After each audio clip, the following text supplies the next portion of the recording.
Shimrah itu umsai guru kunci bara avu vasera gaji jawi otkup jang haida ya vasera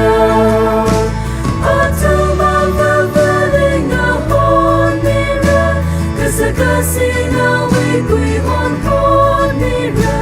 Orka matai kachung kachanga vaida Roholinga soda yau tui sa Chingror Kasipra Avuvu aina kongkanda Kasipra Kasim Sarah, we come in like a sheep in the Avulu itu matan tu bahangkara Ararali atau mavelinga honira kasakasina wigwi honpon nira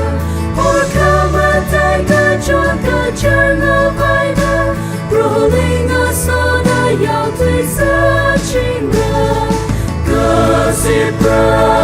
Kasipra avuvu aina kongkanda Kasipra